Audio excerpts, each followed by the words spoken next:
On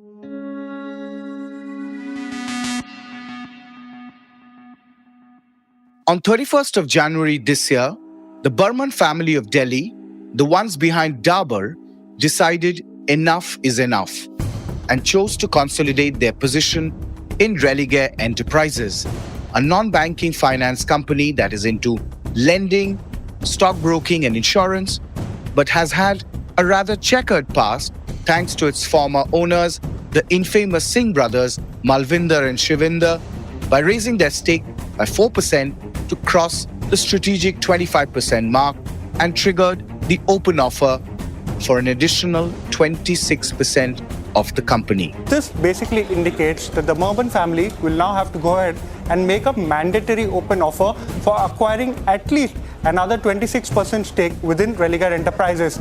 Now remember, in 25th September 2023, the Burman family had given a voluntary open offer to acquire up to 26% stake in the company at 235 rupees a share.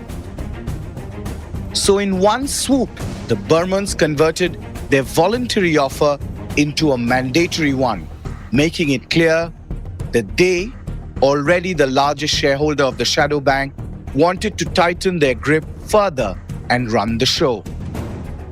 Since September, this has been a roller coaster ride, a corporate takeover that has become a full-blown, all-out war between a doctor and the Daburs. Throw in the board, a betting scam, ED sleuths and SEBI in the mix. Well, if that is not enough, how about allegations of a complicit board, excessive compensation of the chairperson, shadow boxing, letter writings, PR campaigns, mudslinging in media, and you have a racy pot boiler, right?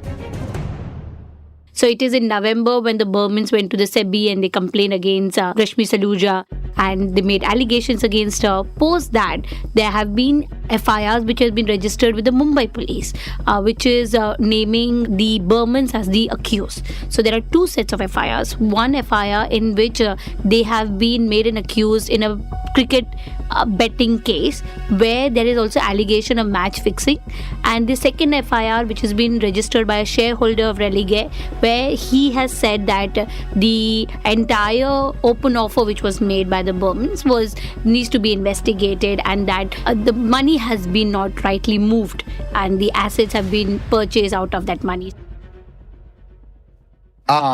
So now it gets interesting. And we have a new name, Dr. Rashmi Saluja, Executive Chairperson of Religare Enterprises. So if the Burmans are a set of key actors in this drama, so is Dr. Saluja, who has been questioning their motives ever since the Burmans chose to hike their stake in the company last September, contesting their claims and even going to the extent of saying they're unfit and improper to run a financial services company like Religare that is highly regulated by multiple referees, from RBI to SEBI and even the insurance regulator IRDAI. The independent directors wrote to the regulators and broadly they highlighted that Religare's ownership of companies primarily operated in regulated businesses, and so they said that a party that is seeking to acquire the business ought to be scrutinized for the fit and proper criteria. The independent directors allege that Burmans are in material breach of regulatory obligations that may harm the firm. Why is Religare Enterprises worth a controversy for the storied Burmans? While initially welcoming the Burmans as key shareholders, why did the Religare board and Saluja change their tack within a month? What are the key allegations that both sides have made against each other? What is the role of the market regulator SEBI? And will this end up being a hostile takeover? Tons of questions, and my ET colleague Kiran Somvanshi spoke with fellow ET journalist Rashmi Rajput, whom you heard first, and Reena Zakaria, who just explained the board's position to explain the brass tacks, both of whom have been extensively reporting on this issue. Kiran also roped in Sriram Subramanian, Managing Director of proxy advisory firm InGovern Research Services, to highlight the governance lapses in the company. It's Tuesday, the 6th of February. From the Economic Times, I'm your host, Arijit Burman, and you're listening to the Religare Rollercoaster only on the Morning Brief.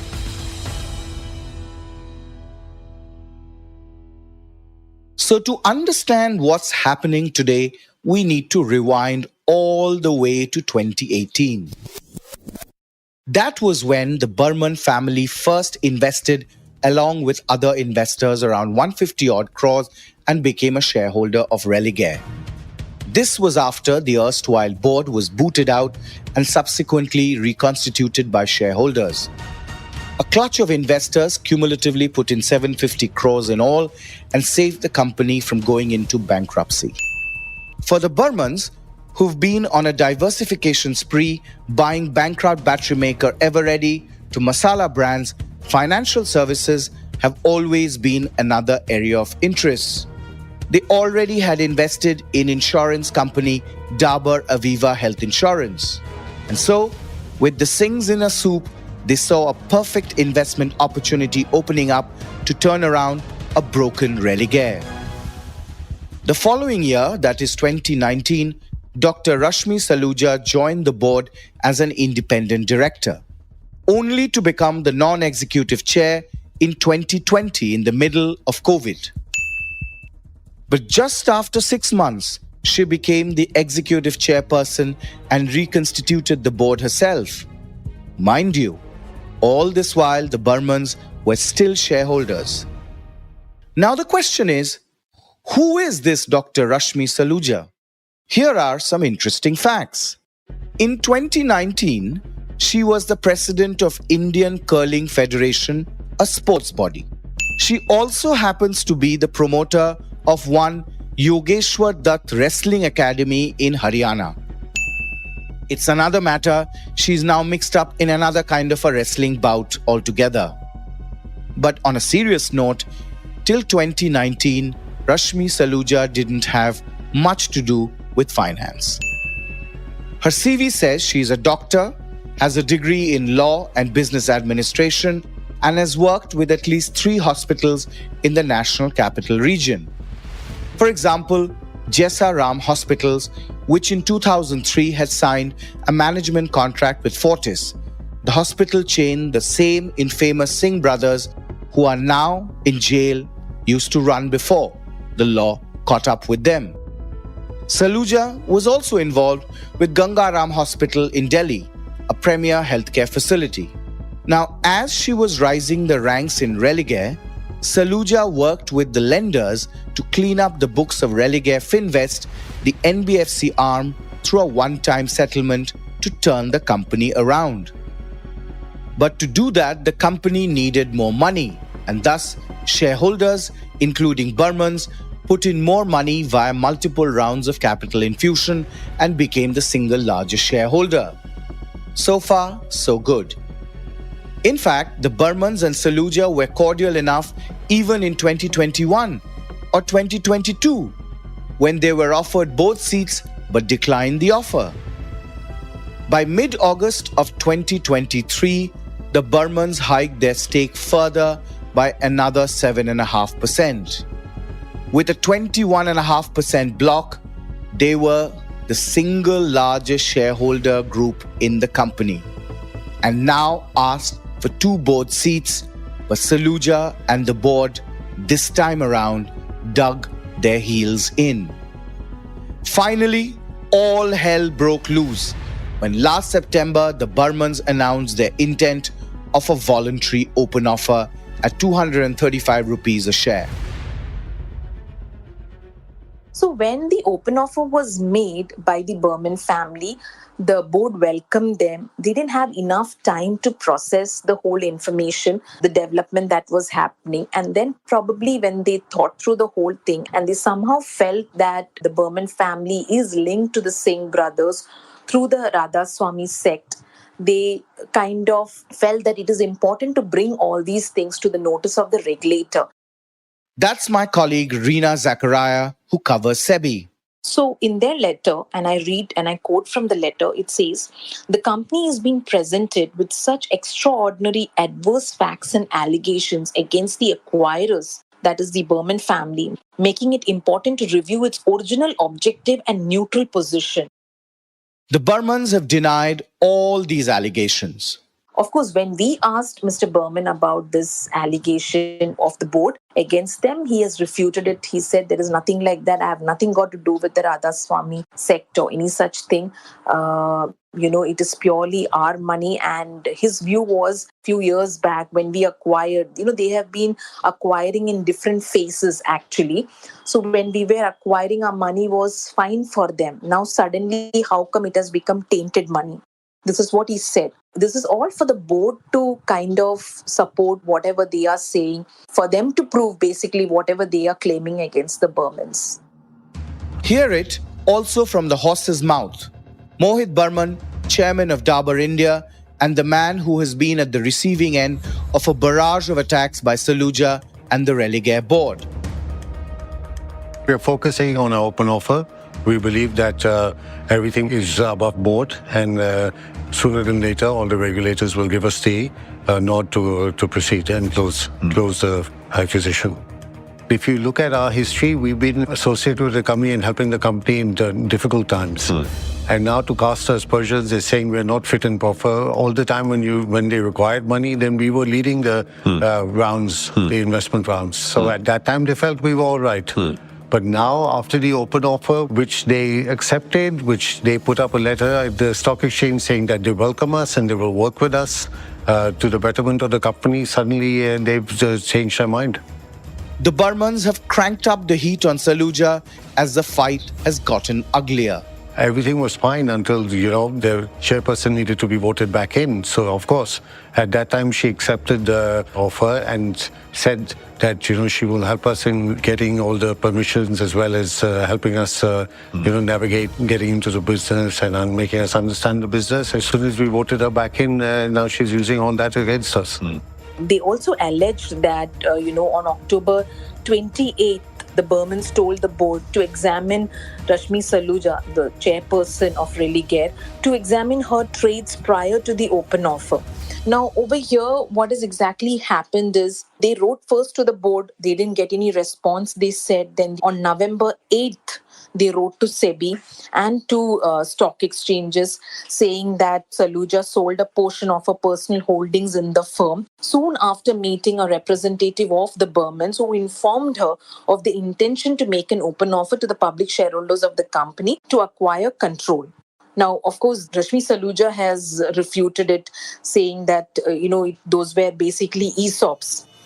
Strangely enough, the whole board is backing Saluja, and that has got the Burmans fired up even more, who claim all directors, a majority of them retired babus, may be independent in their posts, but were handpicked by Saluja herself and thereby owe their allegiance more to her and less to the minority shareholders and the company. So in their letter, the independent directors have said that the Burman Group is involved in various frauds and financial improprieties, which are being investigated by various statutory authorities. So in that sense, this is a very rare case. Usually what happens is there is a dissent that happens, probably at least one person in the board probably may dissent. But in this case, it's a 6-member board, excluding the executive chairperson, Dr. Rashmi Saluja. The rest 5 board members, which are all independent directors, all of them have unanimously kind of agreed on this and written to the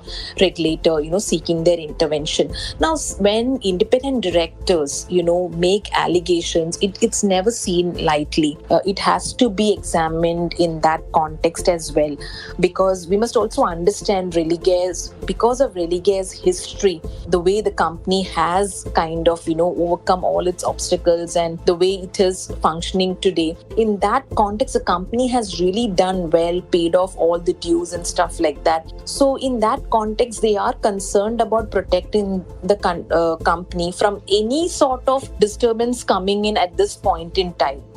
Now, when you have a cat fight like this, can the stock market regulator be far behind?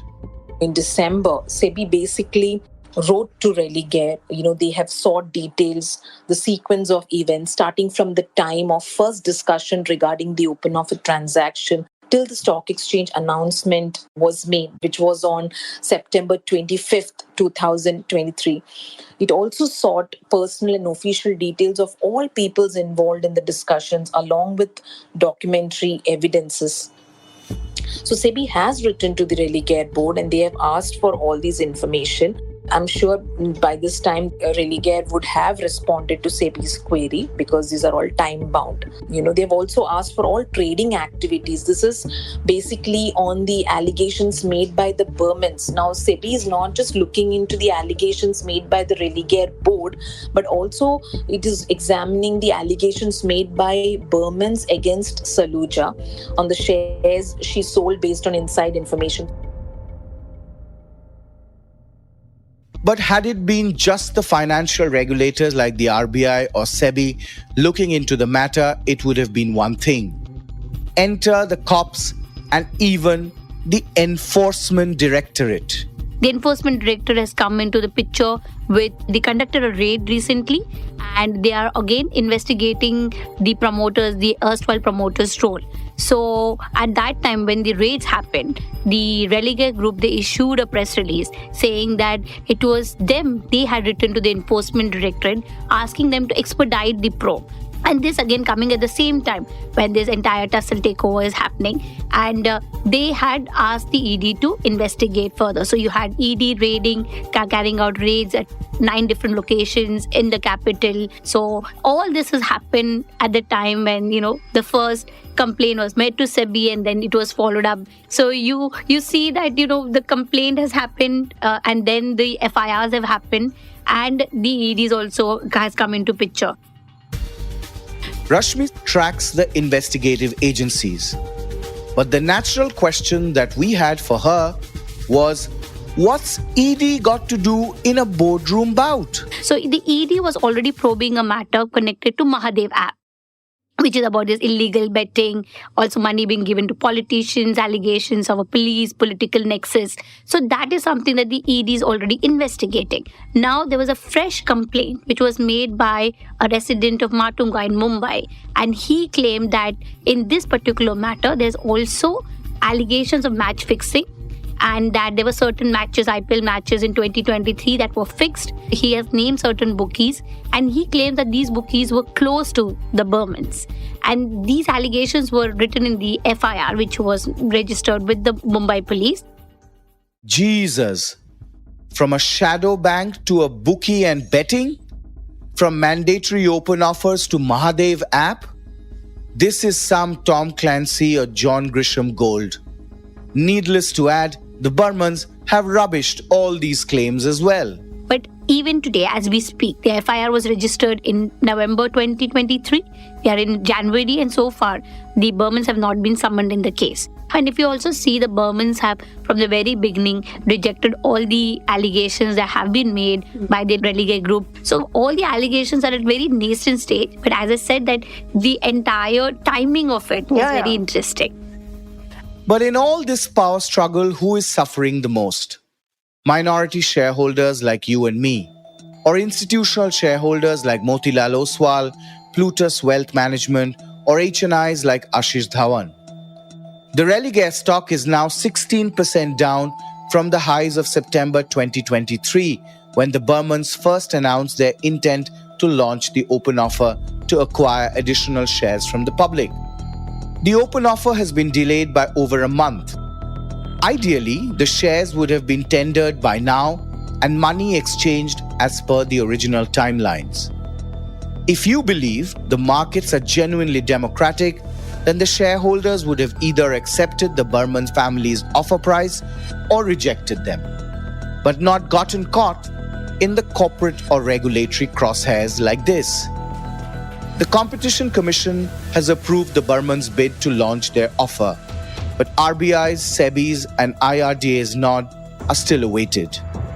So we asked Sriram Subramanian, Managing Director of proxy advisory firm InGovern Research Services, what's going on?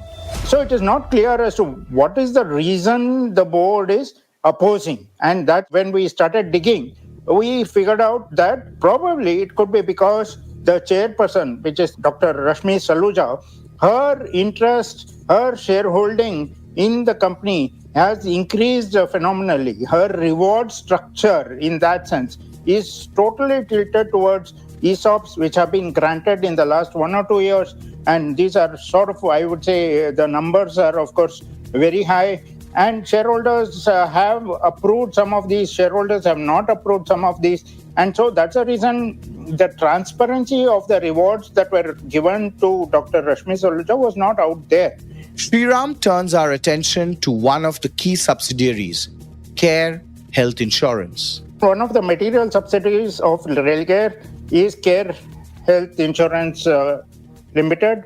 It's a public limited company, but it is an unlisted company. Religare has 65%, 67% of the shareholding. The rest is held by a private equity capital. The compensation, the ESOPs issued by Care, firstly, current value was 250 crores. One. Two is the ESOPs were issued at a much lower price than what was even the rights issue in that year, which was subscribed to by Religare at 110 rupees per share, whereas these ESOPs were issued at an excess price of about 20 rupees. So you can see that when you have issued shares at 110 rupees, you are valuing the ESOPs and the exercise price is 20 rupees. So that impact of the valuation is on the P&L of Care. And this is coming out of effectively the pockets of Religare Enterprises shareholders, because at the end of the day, 67% of Care is held by Religare. A compensation paid to any non-executive director requires the regulator to give the green signal if the amount crosses 10 lakh rupees. Care had approached IRDA for approval. And before IRDA could approve, Care actually went ahead and said that, look, there is no need for IRDA approval, because as per SEBI LODR, one can issue ESOPs to employees of holding company. So they sought legal opinion, which is correct actually. In a situation which is a non-insurance company, where only SEBI approval is required or SEBI guidelines apply, any company could have gone and issued ESOPs to the employee of the holding company. And that's what Care has done. But they are also governed by IRDA regulations. Right. Care is also governed by IRDA regulations, and they had themselves gone and sought approval from IRDA. But yet they said that the IRDA regulations are inconsequential or not required. They went ahead and issued these ESOPs to Rashmi Saluja. Subsequently, IRDA rejected. Okay, because the application was already in the ball of IRDA, IRDA rejected the issue of ESOPs. What should Care have done? It should have read the ESOPs, but they did not do it. If you see, in the annual report of Religare, is not clear. It is not clear that the ESOPs were issued to Dr. Rashmi Saluja. So even from a transparency perspective, it looks like the company deliberately tried to hide the fact that such a large amount of ESOPs were issued by Care to Dr. Saluja. Right. ESOPs by Care should also be approved by the shareholders of Religare, because at the end of the day, it's a huge amount for the shareholders of Religare to just let go, because it is their wealth also. So irrespective of the turnaround under Saluja, Sriram feels such ESOPs cannot be justified. Because at the end of the day, he was already paid compensation over the past few years. And this ESOPs is coming now for what will be the future, right? ESOPs are vested over 2-3 more years. So from that perspective, it may not be fully justified. But it is not so much the fact that ESOPs are given or not given. The manner in which it is given is what is in question. It's not equitable to all executives and all directors and the like, and only one director is taking so much, I would say, wealth in that sense. Is this then becoming yet another case where minority investors, for whose benefit the board of directors gets constituted in the first place, are being shortchanged by their custodians? Many a time, the independent directors don't have independent thinking. They usually have eating cashews in the boardroom, and beyond that, they are usually yes men and yes women. They nod their head what the brute force or the key stakeholder says. And this we have seen time and again, it has happened now also in the case of Z. The independent directors and the board doesn't seem to be acted in the interest of the company at large, but largely in the interest of the promoter. So the SEBI is bound to come in and probe carefully, even though a considerable time has lapsed. The reason why SEBI is taking such a long time, as far as I know, in the past also, whenever a open offer is made, it's largely procedural in nature. SEBI cannot rule on the open offer price because it's a predetermined, market-determined price of the open offer, the minimum open offer price, that is. So the acquirer person who is making the open offer can always make open offer at a higher price. So at the end of the day, the opposition to what is a procedural thing which is laid out in the SAST regulations, I am not sure as to why SEBI is in the first place taking a lot of time. Obviously, the Burmans were waiting for the CCA approval, which has come. So from that perspective, I think the open offer should now take place seamlessly. But the allegations leveled against the Burmans are serious. So that further complicates the matter. See, it's not clear as to what is the basis on which the allegations. As far as external people are concerned, you and me, the Burmans are a well-known business group. They have held insurance stakes in insurance companies, financial services companies, NBFCs, etc. And many of these are large companies. So from that perspective, even in financial services, they have held shareholding in the past and nobody has objected to it. So unless they have provided some documentary evidence to the regulators, just saying they are not fit and proper, the source of funding is unclear, it's not apparent to us, it's not clear as to the reason why they are opposing. My take. Religare was once run by Malvinder and Shivinder Mohan Singh, both of whom are in jail. Whatever they had touched has turned toxic. Sadly, shareholders of their hospital chain Fortis are also stuck even after 5 years with no open offer in sight from Malaysia's IHH, which acquired about a third of Fortis in 2018 to become its largest shareholder via a board-run auction process, pending a ruling of the Apex Court. We just cannot afford a repeat. As Sriram told us, as of now, minority shareholders have been silent spectators to this battle, and they're hoping that the outcome will be good for the company. We certainly hope that as well. A quick mention, we had reached out to the Burmans as well as the management of Religare and Rashmi Saluja. All of them declined to participate as the matter continues to be contentious. Well, with that, it's a wrap from us. Hope you enjoyed the episode. This episode was brought to you by sound designers Rajas Nayak and Indranil Bhattacharjee and producer Surohini Jain. Executive producers Anupriya Nair, Anirban Chaudhary, and yours truly. Thank you for listening. And if you liked this episode, do spread the word and share on social media. All new episodes of the Morning Brief podcast drops every Tuesday, Thursdays, and Friday. It streams on Amazon Prime Music, JioSaavn, Spotify, Apple, and Google Podcasts. And of course, ET's own audio platform, ET Play. Have a great week ahead. Till then, goodbye and good luck. All clips used in this episode belong to their respective owners. Credits mentioned in the description.